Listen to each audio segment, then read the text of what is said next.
நேயர்களுக்கு அன்பான வணக்கங்கள். தமிழ்நாட்டு மக்களுக்கு ஒரு ஆகச்சிறந்த சந்தோஷமான ஒரு செய்தியை தான் இப்போ நான் கொண்டு வந்திருக்கேன். என்ன அப்படின்னு பார்த்தீங்கன்னா, இவ்வளவு நாளாக பெரிய, அதாவது ஒரு சிஎம் கூட இந்த அளவுக்கு ஆட மாட்டாரு. ஆனால் இவன் ஆடின ஆட்டம் இருக்கு பார்த்தீங்களா, அந்த லெவலுக்கு தன்னை ஒரு பெரிய வாம்பயர் மாதிரியும், அவனை யாராலையும் எதுவும் பண்ண முடியாதுன்ற மாதிரியும் எங்கே போனாலும் ஃபோனும் கைமா தான் அழிஞ்சிக்கிட்டு இருந்தான். நான் தான் அப்படி, நான் தான் இப்படி, நாங்கள் ஆண்ட பரம்பரை அந்த பரம்பரைன்னு சொல்லி பேசிக்கிட்டு சுற்றிக்கிட்டு ஒரு தற்கூரி மாதிரி சுற்றிக்கிட்டு இருந்தாப்புல யார்? நம்மளோட தர்பீஸ் தான், வேற யாரு? இப்போ தர்பீஸை என்ன பண்ணியிருக்காங்க அப்படின்னா, நுங்க பிதுக்கி ஜெயிலில் அடைச்சிருக்கிறாங்க, அரெஸ்ட் பண்ணியிருக்கிறாங்க. தர்பீஸை ஒரு 2 கேஸ் 2 பிரிவில் வழக்கு போட்டு வாட்டர்மெலன் ஸ்டார் நடிப்பு அரக்கன் கைது செய்யப்பட்டிருக்கிறாரு அப்படிங்கிற ஒரு செய்தி. ஸோ இதை பற்றி தான் இந்த வீடியோவில் நம்ம பேச போகிறோம். இந்த வீடியோக்குள்ளே போகிறதுக்கு முன்னாடி நம்ம சேனலை மறக்காமல் சப்ஸ்கிரைப் பண்ணிக்கோங்க. நம்மளோட இன்ஸ்டா, ஃபேஸ்புக் மற்றும் ட்விட்டர் பேஜையும் சப்போர்ட் பண்ணுங்கள், ஃபாலோ பண்ணுங்கள். வீடியோக்குள்ளே போகலாம். லிங்க் டிஸ்கிரிப்ஷனில் கொடுத்துருக்கேன். சரியா? என்னாச்சு அப்படின்னு பார்த்தீங்கன்னா, சமீப காலமாக இந்த தர்பீஸ் எங்கே போனாலும் 7.5 வலிச்சுக்கிட்டு வர்றதே வேலையாக வச்சுட்டு இருந்தாப்புல. இவன் மேலே ஏகப்பட்ட அலிகேஷன்ஸ் இருக்கு, நமக்கு நல்லாவே தெரியும். அதாவது திருமணத்தை மறைத்து பொய் சொன்னது, வயசை மறைச்சு பொய் சொன்னது. 3 முறை கிட்ட திருமணம் நடந்திருக்கு. அது மட்டும் இல்லாமல் பிசியோதெரப்பின்னு சொல்லி, தெரபிஸ்ட்னு சொல்லிட்டு பல பேர்கிட்ட செல்மிஷங்கள் பண்ணி தர்மடி வாங்கி ஜெயிலுக்கெல்லாம் போயிருக்கான். வண்டிக்கு கிட்டத்தட்ட 40,000 ரூபாய்க்கு மேலே அன்பெய்டு செல்லான் இருக்குது அவருடைய பைக்குக்கு. இப்படி ஏகப்பட்ட குற்றச்சாட்டுகள் திவாகர் மேலே இருக்கு. ஒரு பயங்கரமான ஒரு ஒரு நார்சிஸ்டான ஒரு கேரக்டர். அதாவது தான் தான் பெரிய ஆளு, எல்லாத்துலேயும், படிப்புலையும் சரி, திறமையிலையும் சரி, பணத்துலையும் சரி, எல்லாத்துலேயுமே பில்டப் கொடுத்துக்கிட்டு இருப்பான். இந்த ஆளத்துக்கு பிக் பாஸ்குள்ளே போட்டு என்ன நடந்துச்சு நமக்கு தெரியும், நிறையவே நம்ம பேசியாச்சு. போன வீடியோவில் நம்ம பேசியிருந்தோம், இவனை பற்றி தான் பேசியிருந்தோம். ப்ரோவோக் அப்படிங்கிற ஒரு சேனல், அந்த சேனலுக்கு இன்டர்வியூக்கு போய் அவங்க என்ன பண்ணுறாங்க அப்படின்னா, இவன் வாயால் இருந்து இவனை பற்றின உண்மைகள், ஏன்னா பெண்கள்கிட்ட இவன் நடந்துக்கிறது சரியே கிடையாது. பிக் பாஸ் வீட்டுக்குள்ளே ரொம்ப அநாகரிகத்தின் உச்சத்துக்கே போய் நடந்துக்கிட்டான். அதனால தான் அவனை வெளியில் அனுப்பிச்சாங்க. திரும்பவும் ரீஎன்ட்ரிக்கு அந்த ஆளை உள்ள அனுப்பி இன்னமும் மோசமாகவே தான் நடந்துக்கிட்டான். ஆனால் அதில் வருத்தத்துக்குரிய விஷயம் என்னன்னா, யாருமே, எந்த பெண்களுமே அங்கே அதை அப்போஸ் பண்ணலை. சில ஆண்கள், நம்ம கானா வினோத் போன்ற சில பேர் மட்டும், கானா வினோத், பிரவீன், இவங்க எல்லாமே அதை அப்போஸ் பண்ணி பேசினாங்க. ஆனால் பெண்கள் அதை பெருசாகவே ஒரு இஷ்யூவாக கிரியேட் பண்ணலை. கிரியேட் பண்ணியிருந்தா தர்பீஸினுடைய நிலைமையே வேற. அது நடக்கலை. ஸோ இந்த மாதிரியான விஷயங்கள்லாம் இவன் தொடர்ச்சியாக பண்ணிக்கிட்டு இருக்கான். அது மட்டும் இல்லாமல் இவர் எந்த யூடியூப் சேனலுக்கு இன்டர்வியூக்கு போனாலும் ஃபீமேல் விஜய் வேணும்னு சொல்லி டிமாண்ட் வைக்கிறாராமா. எங்கே போனாலும் பிக் பாஸுக்கு முன்னாடி 5,000 ரூபாய் இவருடைய ரேட்டு. ஒரு இன்டர்வியூ கொடுக்கணும் அப்படின்னா 5,000 ரூபாய் கொடுத்தா தான் இவர் இன்டர்வியூ கொடுப்பார். இப்போ அப்படியே 3-4 மடங்கு அதிகமாக்கி, எனக்கு ரூம் போட்டு கொடுங்க, போகிறதுக்கு வரதுக்கு பஸ் டிக்கெட் எடுத்து கொடுங்க, எனக்கு ஒரு இன்டர்வியூக்கு 15,000 வேணும், 20,000 வேணும்னு சொல்லி அப்படியே, அதாவது இந்த ஒரு புதுசாக ஒரு சினிமா உலகத்தில் ஒரு நடிகரோ நடிகையோ இன்ட்ரடியூஸ் ஆகுறாங்கன்னு வச்சுக்கோங்களேன், அந்த பணம் ஓடுது ஓடலை. சினிமாலலாம் பார்த்தீங்கன்னா பணம் ஓடினாதான் அவனுக்கு மார்க்கெட் இன்க்ரீஸ் ஆகும். மார்க்கெட் இன்க்ரீஸ் ஆனால் அவனோட சம்பளத்தையும் ஏற்ற முடியும். இல்லைன்னா அவ்வளோதான், ஆல் அவுட்டு. இவன் சினிமாவுக்கும் இவனுக்கும் சம்மந்தமே கிடையாது, இன்னும் உள்ள போகவே கிடையாது. இவன் நடிச்சேன்னு சொல்லிக்கிட்டு இருக்க எந்த படங்களையும் இவனோட சீன்ஸ் கிடையாது, தூக்கிட்டாங்க. இப்போ எந்த படத்துலையும் அவனுக்கு கூப்பிடுறதும் கிடையாது.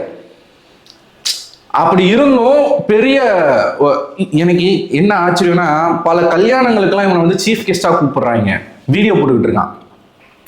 எப்படா கூப்பிடுறீங்க? எனக்கு புரியல. இவனை மாதிரி ஆட்கள்லாம் எப்படா கூப்பிடுறீங்க? அந்த கல்யாணம் விளங்குமா? அந்த பொண்ணு மாப்பிள்ள வாழ்க்கை நல்லா இருக்குமா? சரி, ஓகே, இது ஒரு பக்கம் இருக்குதா. இப்படி டிமாண்ட் பண்ணி நிறைய விஷயங்கள் பண்ணிக்கிட்டு இருந்தாப்புல. ப்ரோவோக்ல என்ன பண்ணாங்கன்னா, இவனை கையும் களவுமா இவன் வாயிலேருந்தே உண்மைகளை வர வைக்கணும் அப்படிங்கிறதுக்காக ஒரு இன்டர்வியூ ஒன்று ஏற்பாடு பண்ணி இவனை கூப்பிடுறாங்க. இட்ஸ் அ ட்ராப் தான், நம்ம இல்லைன்னு சொல்ல முடியாது. கூப்பிடுறாங்க. கூப்பிட்டு இவங்க கேட்குற கேள்விகளுக்கு இவன் எப்பயுமே இவனை நோக்கி, இவனை அக்யூஸ் பண்ணி ஒரு கேள்வி கேட்டாங்கன்னு வச்சுக்கோங்களேன், ஏஞ்சி போயிடுவான், அங்கே ஒரு ரகலை பண்ணுவான், பிரச்சனை பண்ணுவான். அப்படியே அதை டைவெர்ட் பண்ணி என்னை இது பண்ணுறாங்க, அது பண்ணுறாங்க, என்ன அடிக்கிறாங்க அப்படின்னு சொல்லி அப்படியே டைவெர்ட் பண்ணி உடனே போலீஸ்க்கு கால். அங்கே தப்பிக்கிறதுக்கு என்னெல்லாம் பண்ணணுமோ அதை பண்ணுவான். எல்லாருக்கிட்டையும், எல்லா யூடியூப் சேனலும் போய் இந்த ரகலையாக பண்ணியிருக்கான். கலாட்டா தான் ஆரம்பிச்சது. கலாட்டால இருந்து இப்போ வரக்கூடிய பாதி யூடியூப் சேனலில் இது நடக்குது.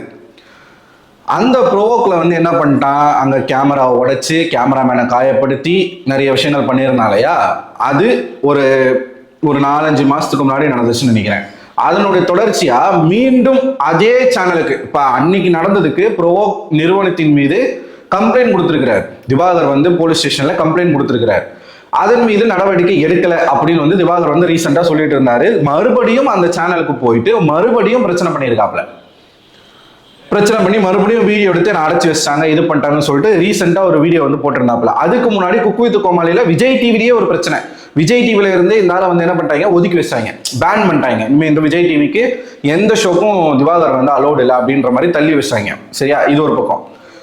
ரீசெண்டா இது பண்ணானா அதுக்கு தொடர்ச்சியா என்ன பண்ணிட்டான் அப்படின்னு பார்த்தீங்கன்னா, போலீஸ் ஸ்டேஷன்ல போய் கம்ப்ளைண்ட் கொடுத்து அந்த கம்ப்ளைண்ட் மேல சம்பந்தப்பட்ட காவல் நிலையத்தினுடைய எஸ்ஐ மற்றும் இன்ஸ்பெக்டர் 2 பேருமே புகாரை எடுத்துக்கல, விசாரிக்கல, இவங்க ப்ரோவோக் சேனலுக்கு ஆதரவா செயல்படுறாங்க அப்படின்னு சொல்லி போலீஸ் மேலேயே கம்ப்ளைண்ட் கொடுத்து கமிஷனர் ஆஃபீஸ்க்கு போயிட்டு வந்தாப்புல.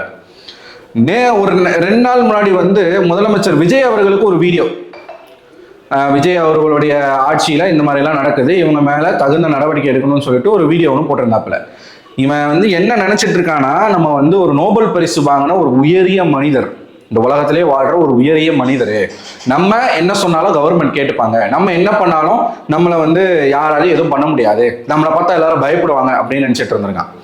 இந்த நாய் என்ன பண்ணிருக்கு அப்படின்னு பார்த்தீங்கன்னா, இப்போ ரீசெண்டாக ஒரு வீடியோ ப்ரோவோக் சேனல்ல போயிட்டு ஒரு கலாட்டா பண்ணா இல்லையா, அங்கே போயிட்டு 1 லட்ச ரூபா எனக்கு கொடுக்கணும் அப்படின்னு சொல்லி அவங்க கிட்ட டிமாண்ட் பண்ணியிருக்கான். நான் கொடுத்த கேஸை வாபஸ் வாங்கணும் அப்படின்னா எனக்கு 1 லட்ச ரூபா பணம் வேணும் அப்படின்னு சொல்லிட்டு இந்த நாய் போய் அவங்கள மிரட்டி இருக்கு.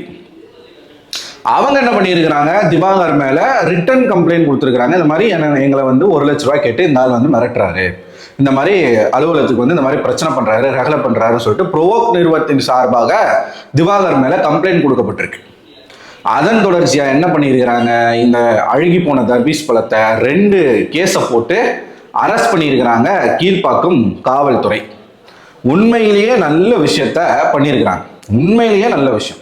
இவனை அரெஸ்ட் பண்ணது மட்டும் இல்லாம ஸ்ட்ராங்கா அவன் மேல ஏதாச்சும் ஒரு கேஸை போட்டு ஒரு மாசம் 2 மாசம் உள்ள வச்சு நீங்க பிதுக்குன்னு பிதுக்கி அனுப்பிச்சிங்க அப்படின்னா, வெளியில வந்து இந்த மாதிரி திமிராவும் தெனாவட்டாவும் இன்னொரு வாட்டி இந்த ஆள் வீடியோ போடுறதோ, அடுத்தவங்களை வந்து கம்ப்ளைண்ட் பண்றதோ, அடுத்தவங்களுடைய ஜாதியை பத்தி பேசுறது, அடுத்தவங்களுடைய பர்சனல் லைஃப் பத்தி பேசுறது, அவங்களுடைய ஒழுக்கத்தை பத்தி பேசுறது, இந்த மாதிரிலாம் பண்ணாம இருப்பான். அது பெண்களா இருந்தாலும் சரி, ஆண்களா இருந்தாலும் சரி, யாராச்சும் உன்னை வந்து எதனா ஒன்று சொல்லிட்டாங்கன்னா அவங்கள டோட்டலா இறங்கி ரொம்ப அவங்கள அபியூஸ் பண்றதும், அவங்கள ரொம்ப மட்டமா பேசுறதும் பண்ணிக்கிட்டு இருக்காங்க.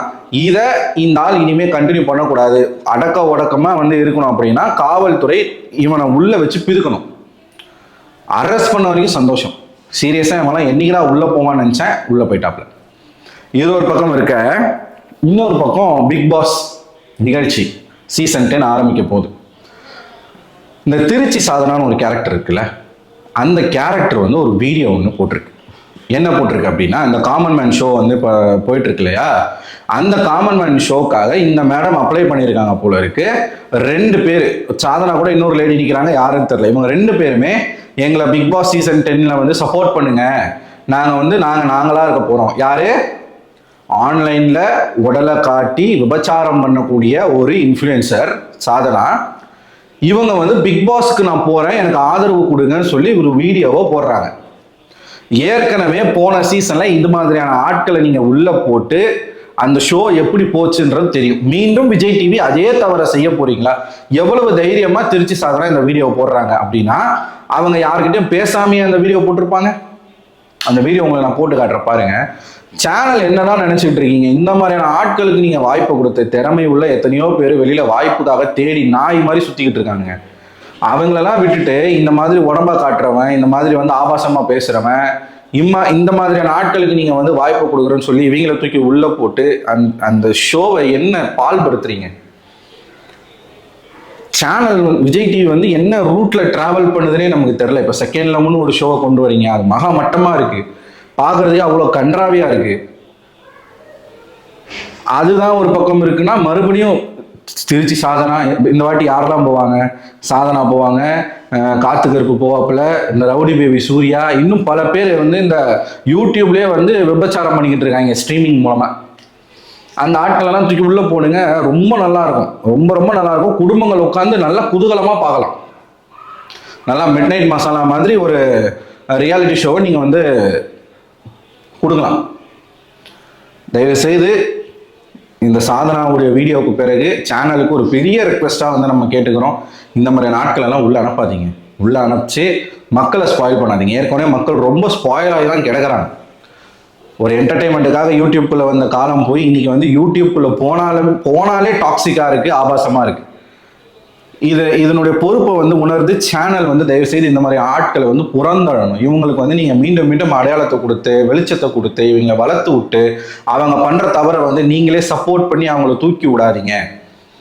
நிஜமாவே யாருக்கு வாய்ப்பு கிடைச்சா அவங்க வாழ்க்கை நல்லா இருக்குமோ, திறமை யாருக்கு இருக்கோ அவங்களுக்கு அந்த வாய்ப்பை கொடுத்தீங்கன்னா அந்த ஷோக்கும் நல்லது, உங்கள் சேனலுக்கும் நல்லது. இது வந்து ஒரு ரெக்வஸ்டாகவே நம்ம கேட்டுக்கிறோம். இவ்வளோதான் இந்த வீடியோ. ஸோ இந்த 2 விஷயங்கள் பற்றி நீங்கள் என்ன நினைக்கிறீங்க? திவாகரனுடைய கைதுன்னு சொல்லி நியூஸ் வந்துச்சு. அது வந்து இப்போ நம்ம பேசியிருக்கோம். அந்த நாள் வெளில வந்துட்டானா இல்லையான்னு தெரில, என்ன கதை அப்படிங்கிறத அப்டேட்டை பார்த்துட்டு அடுத்த வீடியோவில் உங்ககிட்ட வரேன். ஸோ இந்த வீடியோ பற்றி உங்களோட கருத்துக்களை மறக்காம கமெண்ட் பாக்ஸில் கமெண்ட் பண்ணுங்க. அடுத்த ஒரு வீடியோட சந்திக்கும் வரை உங்களிடமிருந்து விடைபெறுவது நான் அரவிந்தன்.